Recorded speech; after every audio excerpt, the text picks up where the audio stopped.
Kerala state cooperative bank അഥവാ കേരള ബാങ്കിനെ C class പട്ടികയിലേക്ക് RBI തരം താഴ്ത്തിയത് ബാങ്കിനെ സംബന്ധിച്ചിടത്തോളം വൻ തിരിച്ചടിയെന്ന് സാമ്പത്തിക വിദഗ്ധർ നിരീക്ഷിക്കുമ്പോൾ RBI നടപടി ബാങ്ക് പ്രവർത്തനങ്ങളെ ബാധിക്കില്ലെന്നാണ് കേരള ബാങ്ക് പ്രസിഡന്റ് ഗോപി കോട്ടമുറിക്കൽ വാർത്താക്കുറിപ്പിൽ അറിയിച്ചിരിക്കുന്നത്.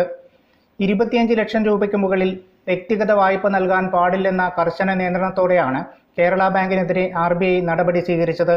ഇതിനോടകം വിതരണം ചെയ്ത വായ്പകൾ ഘട്ടം ഘട്ടമായി തിരിച്ചുപിടിക്കണമെന്നും നിർദ്ദേശമുണ്ട്. പുതിയ പട്ടിക അനുസരിച്ച് കേരള ബാങ്ക് സി ക്ലാസ്സിലാണെന്ന് കാട്ടി ബാങ്കിന്റെ വിവിധ ശാഖകളിലേക്കും കത്തും അയച്ചിട്ടുണ്ട്.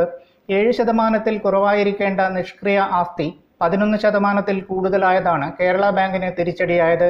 വിവിധ സർക്കാർ ഏജൻസികൾക്ക് അനുവദിച്ച വായ്പ കിട്ടാക്കടം വർദ്ധിച്ചതും വിനയായിരിക്കുകയാണ്.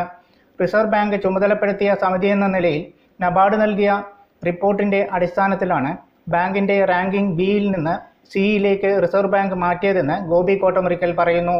ഈ മാറ്റം ബാങ്കിന്റെ പ്രവർത്തനത്തെ കാര്യമായി ബാധിക്കില്ലെന്നും ബാങ്ക് അനുവദിക്കുന്ന വ്യക്തിഗത വായ്പകളുടെയും മോർട്ട്ഗേജ് വായ്പകളുടെയും പരമാവധി പരിധി 40 ലക്ഷത്തിൽ നിന്ന് 25 ലക്ഷം രൂപയായി കുറയ്ക്കുകയാണുണ്ടായതെന്നുമാണ് അദ്ദേഹം പറയുന്നത്.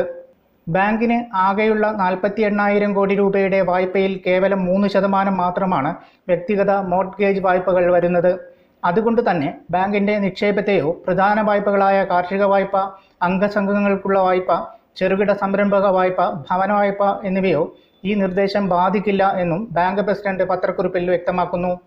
പ്രാഥമിക സഹകരണ സംഘങ്ങൾക്ക് പദ്ധതിയുടെ അടിസ്ഥാനത്തിൽ കാർഷിക വായ്പ പരിധിയില്ലാതെയും വ്യക്തികൾക്ക് ഭവന വായ്പ 75 ലക്ഷം രൂപ വരെയും കേരള ബാങ്ക് അനുവദിക്കുന്നുണ്ടെന്നും ബാങ്ക് പത്രക്കുറിപ്പിൽ പറയുന്നു. ഓരോ വർഷവും നബാർഡ് നടത്തുന്ന പരിശോധനാ റിപ്പോർട്ടിന്റെ അടിസ്ഥാനത്തിൽ ഇത്തരത്തിലുള്ള നിർദ്ദേശങ്ങൾ ഉണ്ടാകാറുണ്ടെന്നും 2022-23 സാമ്പത്തിക വർഷം നബാർഡ് ചൂണ്ടിക്കാട്ടിയ കുറവുകൾ ഈ സാമ്പത്തിക വർഷം 2023-24 നികത്താൻ ബാങ്കിന് സാധിച്ചിട്ടുണ്ടെന്നും വാർത്താക്കുറിപ്പിൽ വ്യക്തമാക്കുന്നു. ഈ സാമ്പത്തിക വർഷം 209 കോടി രൂപയുടെ അറ്റ ലാഭം നേടിയ ബാങ്ക് 2024-25 സാമ്പത്തിക വർഷം ഊന്നൽ നൽകുന്നത് കാർഷിക മേഖലയുമായി ബന്ധപ്പെട്ട വായ്പാ വിതരണം വർദ്ധിപ്പിക്കുന്നതിനാണെന്നും വാർത്താക്കുറിപ്പിൽ പറയുന്നു. അടുത്ത സാമ്പത്തിക വർഷം മുതൽ ബാങ്കിന്റെ മൊത്തം വായ്പകളുടെ 1/3 33% കാർഷിക മേഖലയിലായിരിക്കണമെന്നാണ് തീരുമാനമെന്നും ബാങ്ക് അറിയിച്ചിരിക്കുകയാണ്. അടികൊണ്ടിട്ടും പാഠം പഠിക്കാൻ പോകുന്നില്ലെന്നതിന്റെ തെളിവാണ് ബാങ്കിന്റെ ഈ ന്യായീകരണങ്ങൾ. സഹകരണ ബാങ്കുകൾ കേന്ദ്രീകരിച്ച് അഴിമതിയുടെ വൻ സാമ്രാജ്യത്വമാണ് കേരളത്തിൽ നിലനിൽക്കുന്നതെന്നത് ഇന്ന് അരമന രഹസ്യമൊന്നുമല്ല. ഇത് നിയന്ത്രിക്കുന്നത് CPM ആണ്. പാർട്ടിയും നേതാക്കളും ഇതിൽ നിന്ന് നേട്ടങ്ങൾ കൊയ്യുന്നു. പാർട്ടിക്ക് അധികാരമുണ്ടെങ്കിലും ഇല്ലെങ്കിലും വ്യവസ്ഥാപിതമായി അഴിമതി നടത്താൻ നേതാക്കൾക്ക് കഴിയുന്നത് സഹകരണ ബാങ്കുകളിലൂടെയും കേരള ബാങ്കിലൂടെയുമൊക്കെയാണ്. 7% കുറവായിരിക്കേണ്ട നിഷ്ക്രിയ ആസ്തി 11% കൂടുതലായത് എന്തുകൊണ്ടാണെന്ന് കേരള ബാങ്ക് വിശദീകരിക്കുന്നില്ല. കിട്ടാക്കടം പെരുകിയത് എന്തുകൊണ്ടെന്നും പറയുന്നില്ല. CPM നേതാക്കൾ നടത്തിയ തിരിമറികളും കൈയിട്ടുവാരലുകളും ഇതിൽ എത്രയുണ്ടെന്നാണ് പൊതുജനങ്ങൾക്ക് അറിയേണ്ടത്.